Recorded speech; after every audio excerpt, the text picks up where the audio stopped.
Quando os ponteiros se encontram e que nós ouvimos as 12 badaladas.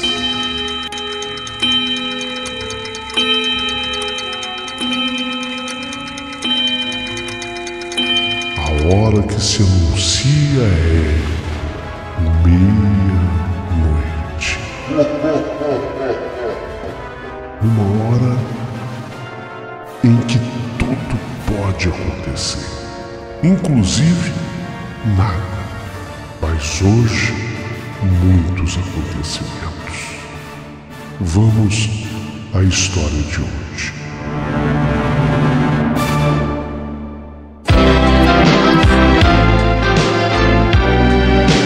Rádio Emoção, Paulinho Boa Pessoa. A verdade de cada um.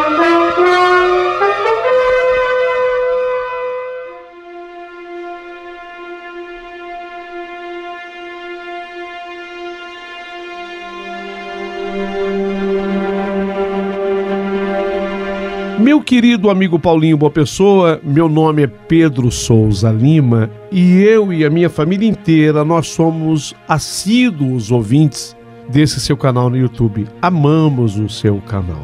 Inclusive, quando nós morávamos em São Paulo, e isso já tem algum tempo, Paulinho, não estou te chamando de velho não, viu, Paulinho? Já tem 20 anos que nós nos mudamos de São Paulo.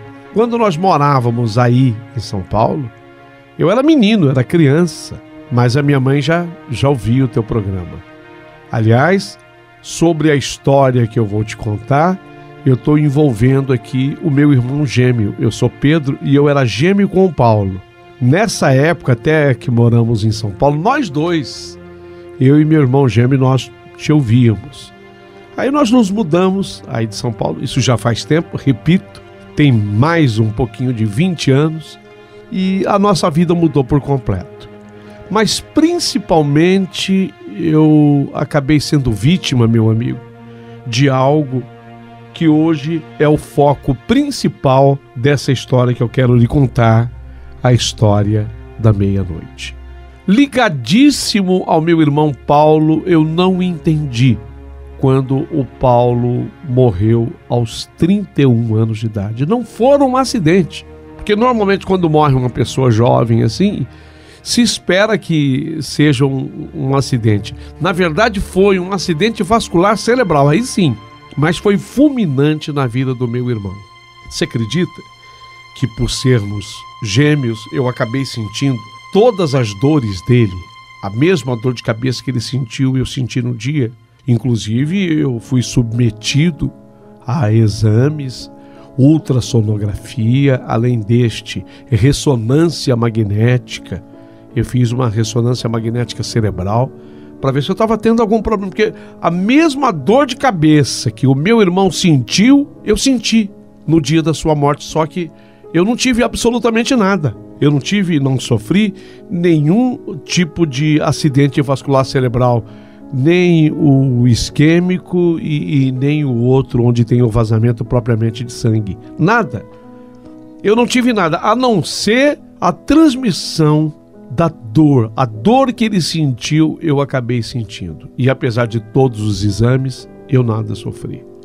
Mas a dor maior veio no pós-morte do meu irmão. Eu não me consolava com aquilo. Nada me confortava, porque o meu irmão, ele era tudo que eu tinha e eu era tudo na vida dele. Eu vivia a questionar sobre o fim da vida dele. Tão jovem, 31 anos ele tinha. 31 anos. Eu não aceitava em hipótese alguma o que tinha havido com o meu irmão. Eu vivia a lastimar. Aquilo era uma dor profunda dentro do meu peito. E acontece que com essa idade eu lecionava. Eu me tornei professor inclusive de uma matéria que eu amo, que é física. Eu dava aula de física num colegial durante a noite. Eu saía dessa escola, às vezes quando eu dava a última aula, eu saía exatamente às 11 horas da noite dessa escola. Pegava o meu carro, passava por uma estrada, um trecho de estrada de chão, coisa de 3 quilômetros até chegar na casa onde eu morava.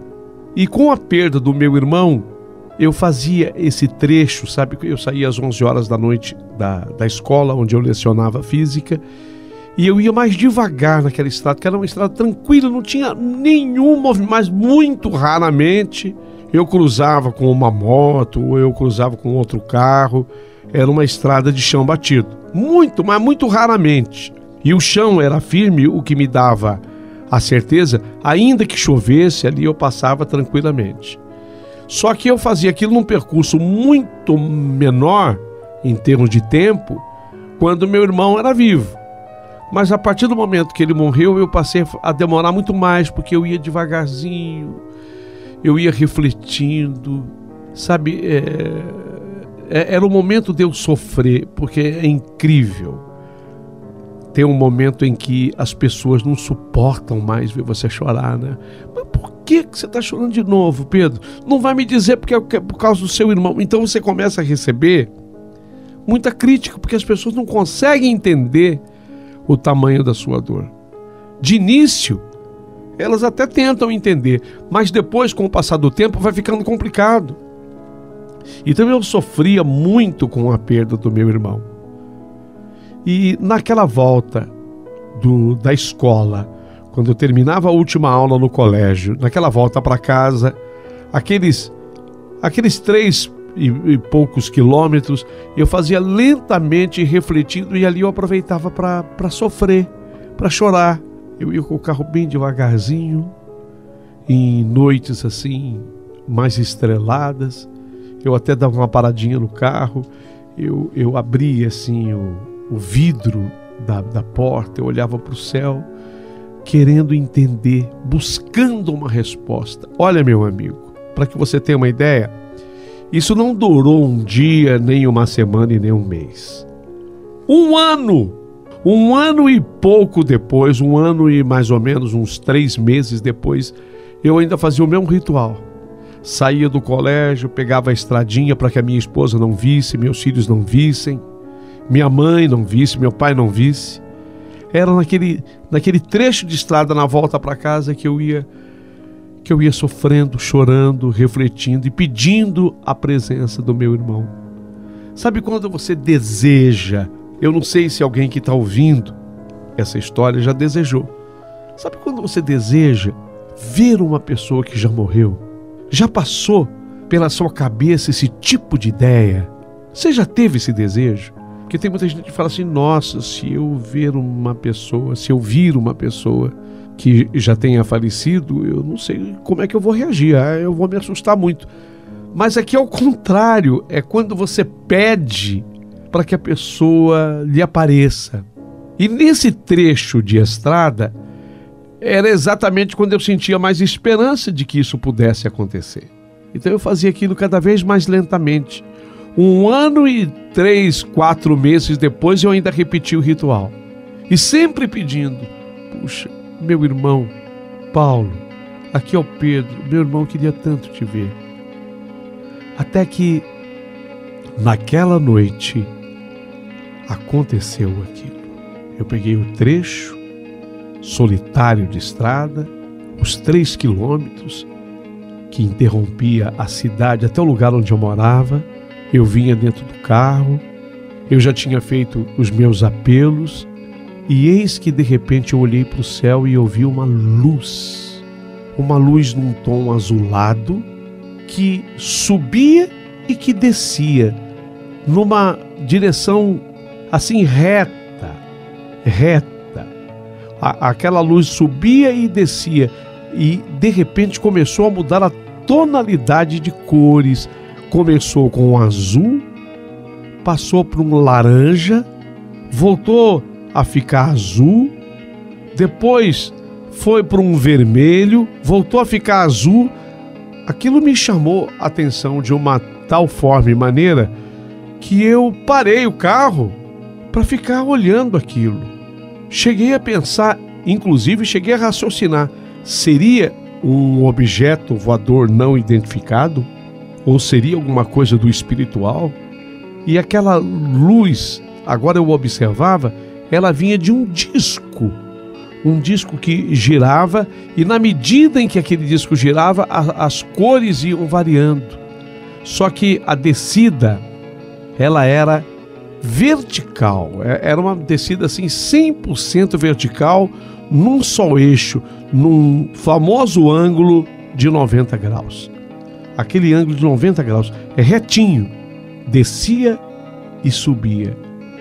E eu com o carro parado, até que houve um momento em que aquela luz, ela se aproximou bem do teto do meu carro, e foi aí que eu senti uma luz que entrou dentro do carro, aquilo penetrou pela minha pele, eu perdi os sentidos ali, e ao mesmo tempo recuperei os sentidos, senti que meu carro flutuou, e nós fomos abduzidos, eu com o carro, com tudo, para dentro daquele aparelho. Gente, isto aconteceu comigo. E eu, com toda a minha responsabilidade de um homem na época, de mais ou menos os meus 33, estava chegando a 33 anos, eu havia perdido meu irmão a coisa de um ano e meio. Então eu estava chegando mais ou menos aos meus 33 anos, com toda essa responsabilidade. Eu digo a vocês, o meu carro e eu fomos abduzidos por aquele aparelho. De repente eu me senti dentro daquele aparelho, sob domínio total daquela gente que estava ali dentro daquele aparelho.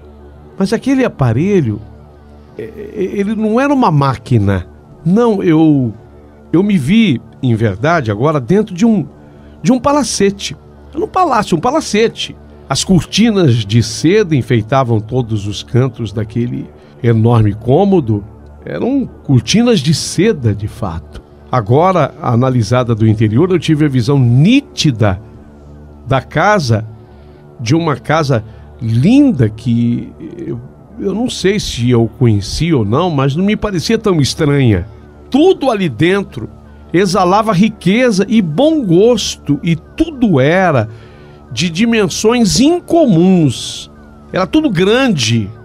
Era tudo infinitamente grande, grande mesmo, bonito. Era uma coisa impressionante. Como eu imaginava, era um local onde dezenas de pessoas poderiam conviver, mas sem o menor problema. Tudo ali era muito espaçoso, aconchegante. Digamos que você fala assim, mas e se juntasse ali a minha família com a sua? Não tem problema. E se juntassem ali 50 pessoas, não teria problema, teria espaço para todo mundo, 100 pessoas, e aí vai colocando gente. Era um lugar lindo, e eu me encontrava numa espécie de uma sala de estar daquele palacete. Eu estava em um tipo de uma plataforma, e eu acompanhava o movimento interminável de pessoas entrando e saindo daquele recinto. Havia um grande movimento ali, mas ninguém me notava, sabe? Ninguém me percebia. Era como assim, se eu, Pedro, era como se eu não existisse para aquelas pessoas. Então, quando eu me dei por mim, que eu de novo despertei de alguma coisa, eu tive de novo como se fosse um apagão e despertei imediatamente, eu estava sobre uma espécie de um palco. E imediatamente, quando eu me senti naquele palco, eu vi assim uma poltrona recostada na parede. Eu sentei ali como que para assistir. Eu estava num palco, mas para assistir, não para me apresentar, não para me exibir. E imediatamente eu me coloquei sentado, recostado à parede, e encarando as pessoas que me circundavam. Apenas o que me levara ao chão com o seu dispositivo era-me familiar. Os outros eu vi agora pela primeira vez. Uma situação ali que percebi de imediato se mostrou inteiramente peculiar. Tudo era silencioso.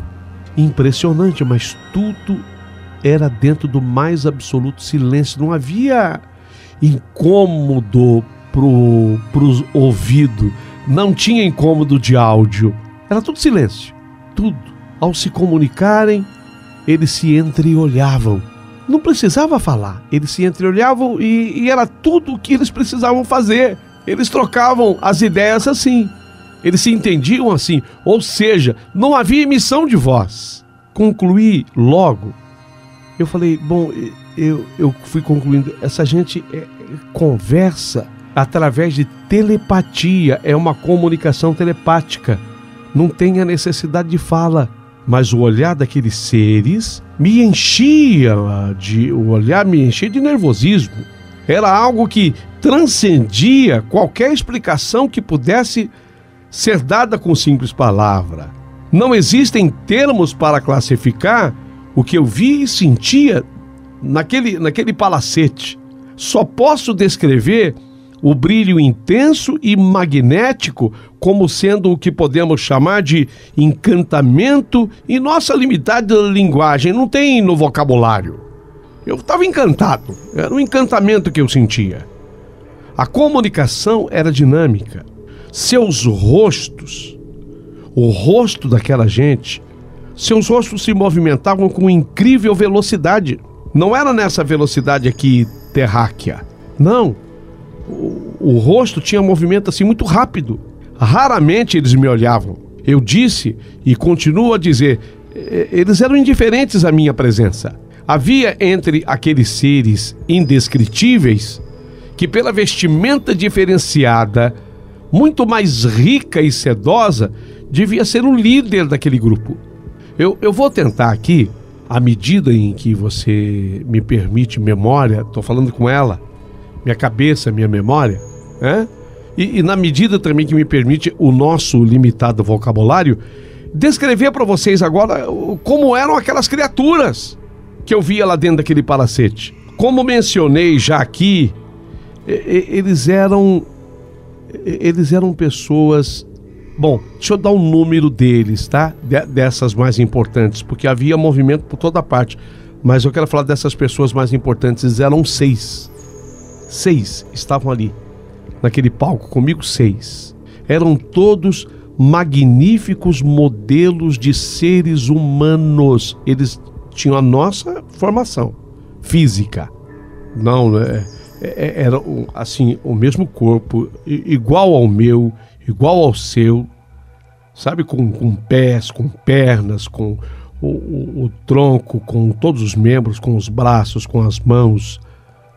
Só que o rosto era de uma beleza irretocável.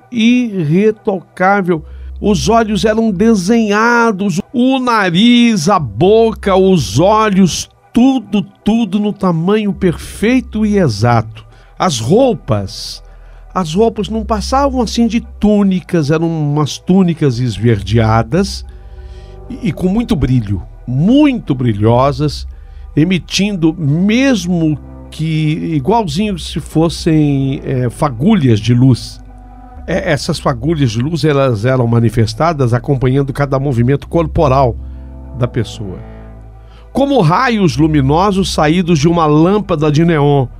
Aquelas pessoas transformavam a atmosfera circundante num cenário de deslumbramento muito bonito e colorido. O colorido era o que mais me impressionava. Eu ficava impressionado exatamente com o colorido, por sua riqueza de matizes, como antes eu nunca tinha visto na minha vida.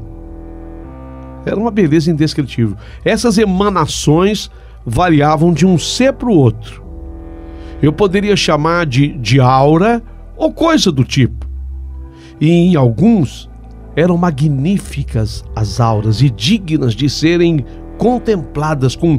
Oh, que coisa mais impressionante, que coisa maravilhosa. Já em outros, nem tanto assim. Seres entravam e saíam do enorme saguão e todos, sem exceção, emitiam essa espécie de luminosidade. A riqueza não se encontrava nos trajes que eram utilizados. Não estava aí a riqueza, né? Era simples até. A vestimenta era simples, era uma túnica e uma espécie de sandália com tiras entrelaçadas que eles calçavam. Essa sandália ia até assim o tornozelo. Mas a riqueza estava na variedade e fulgurância das luzes que emanavam, aí sim, as luzes é que davam riqueza àquelas imagens. Foi aí que eu percebi que eu estava no meio de seres altamente evoluídos, pelo que eu pude perceber pela perfeição física de todos, sem exceção, e pelo jeito harmônico e elegante com que eles se movimentavam. Os meus pensamentos estavam emaranhados e eu não conseguia raciocinar com clareza. Ao contrário do que deveria ser, eu não sentia medo. Não, medo não. Isso eu não sentia. Mas eu sentia, em verdade, uma espécie de paz que me envolvia. Já havia, sim, me dado conta desde o primeiro momento. Desde o primeiro momento que os vira, que aquela gente era de uma civilização extremamente avançada. Era de uma gente muito mais evoluída que eu. Por isso que eles não me davam importância, sabe? Não, até me olhavam assim de rabo de olho, me viam. Mas tudo bem, também não me ofendiam. Eu ficava lá na minha, sentado naquela poltrona que continuava encostada à parede daquele palco. A partir de um certo momento da minha estagnação, e já um pouco mais seguro de mim, eu tentei, falei, bom, falar não adianta. Eles não falam, falar não adianta. Eu tentei entabular uma conversação no sentido estilo telepático. Eu deduzi, é por telepatia que eles falam. Eles não abrem a boca, não há emissão de voz. Eu vou tentar. Quer dizer, é através do pensamento, que é o que eles utilizam. Foi a minha dedução, mas não obtive sucesso. Na primeira tentativa, eu perguntei assim, em pensamento, para um deles, onde eu estou? Eu queria entender, foi o que eu pensei firme. Onde eu estou? Com quem? Foi a segunda pergunta. Com quem eu estou? Mas não tive resposta. Quer dizer, eu não captei essa resposta. Se meus cálculos estavam corretos, quando eu olhei à minha frente naquele palco, tinha um letreiro luminoso marcando 3015. Pera aí, como assim? Tinha um letreiro luminoso marcando 3015. 3015. Eu vi aquele número. Comecei a raciocinar o que ele poderia representar. 3015. Que número é esse? Foi quando eu me liguei. Years. 3015 years. Do inglês anos. Significa dizer que nós estamos em 3015? Meu Deus! 3015? Aqui dentro. Será que é isso? Se for isso, eu estou praticamente há quase 1000 anos à minha frente. Seria isso? Santo Deus! É isso mesmo, eu estou no ano de 3015. Aquele cenário onde no momento eu me encontrava em poucos minutos entre a minha aparição ali naquele palácio, naquele palacete, e o meu deslumbramento, não me deixou dúvida, vendo aquele letreiro luminoso, onde havia passado também a palavra years, do inglês anos, 3015, que eu estava no avançado ano de 3015. Então, essa gente representava uma raça altamente evoluída e muito à frente do meu tempo, do meu tempo e do meu espaço. Sua forma de comunicação e o tipo de residência eram fatores incontestáveis. Após eles concluírem um diálogo totalmente desconhecido para mim, deixaram-me na mesma situação em que eu me encontrava, ali sentado, encostado na parede daquele palco. A plataforma na qual eu estava, ela não passava de um palco assim de madeira, uma madeira muito escura, segundo minha impressão, bem envernizada, brilhava, a madeira brilhava, e eu passava o tempo todo, desde a minha chegada ali, sentado naquela poltrona. De repente, eu comecei a me sentir cansado lá dentro, cansado. Então aquela poltrona onde eu estava recostado, sentado, o incrível aconteceu comigo. O sono juntou-se ao meu cansaço e à minha memória veio a ideia de dormir. Então eu estiquei assim naquela poltrona, grande poltrona, confortável poltrona, e dormi como eu costumo dormir. Nessa hora eu senti um arrepio que não posso definir como um arrepio de medo, talvez mais de excitação.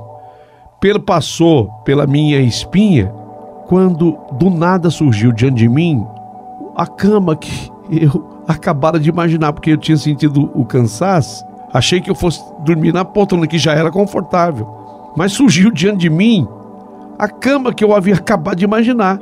A cama veio com as mesmas cobertas que eu imaginei e com o mesmo travesseiro que eu imaginei. Eu imaginei, a cama surgiu na minha frente. Esse fato deixou em mim a certeza que eu estava num mundo novo.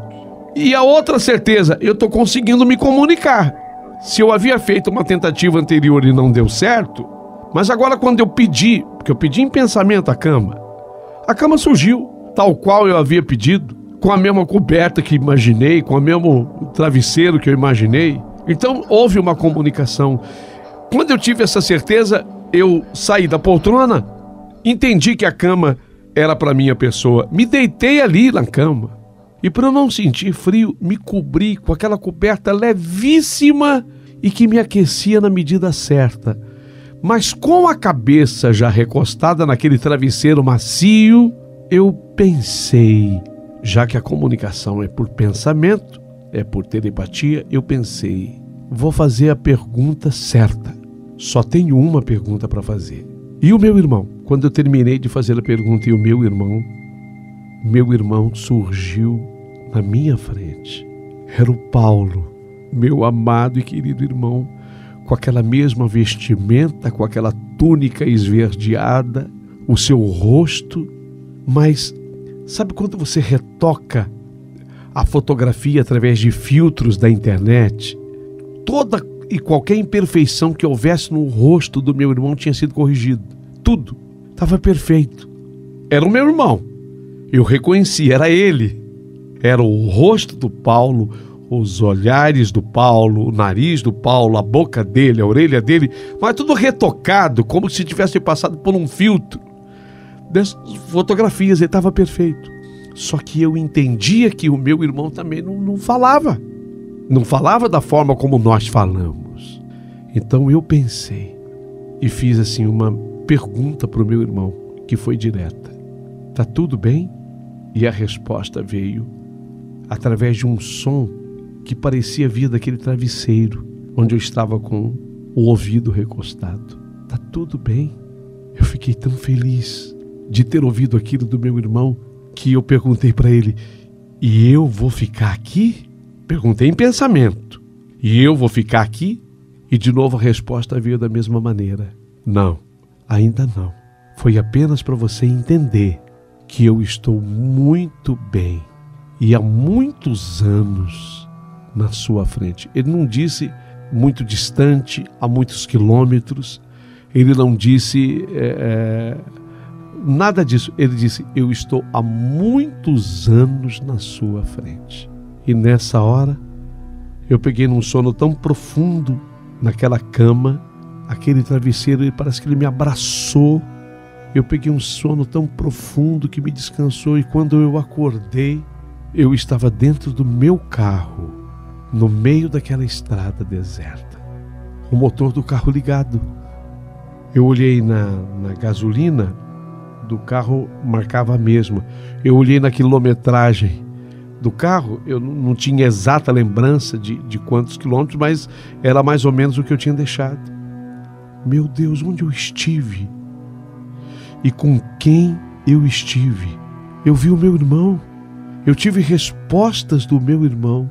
Acabei de chegar em casa e contei, lógico, da minha experiência para minha mulher, que ficou impressionada, assim como se impressionam todas as pessoas para as quais eu conto a respeito dessa experiência, de onde eu estive. Eu só sei que a partir daquele dia, eu nunca mais chorei pelo meu irmão. Nunca o esqueci, jamais, mas cada vez que eu penso nele, eu penso com felicidade, por saber onde ele está. Ele já estava em 3015. Eu não sei como esse tipo de coisa foi possível de acontecer, mas aconteceu e eu vivi. Acabei concluindo de que a nossa mente humana é extremamente pequena diante da grandeza desse universo. E creia, como hoje eu creio, há seres bem mais evoluídos do que a gente possa imaginar. Por um privilégio desses da vida, eu estive lá e posso contar para você. Sim, a minha mulher acreditou em mim, a minha mãe, o meu pai, mas há muitas pessoas que dizem: será que você não teve uma alucinação? Passou mal, desmaiou, sonhou isso enquanto dormiu no carro? Gente, eu não passei mal. Foi a melhor viagem que eu pude fazer na minha vida. Apenas isso. Por isso hoje eu quis relatar para você nos mínimos detalhes a experiência vivida. Se você acredita em mim, eu te agradeço. Se não acredita em mim, eu agradeço do mesmo jeito. Eu só não poderia passar pela história da meia-noite sem relatar estes impressionantes fatos. Gostou? Verdade? Gostou da história? Então aproveita, curta, manda o teu joinha, faça o teu comentário, manda um valeu demais, manda um superchat pro Paulinho Boa Pessoa. Será muito importante. Agradeço sobremaneira. O professor Pedro escreveu essa história. Linda história envolvendo o seu falecido irmão gêmeo, que também era professor Paulo. Muito obrigado.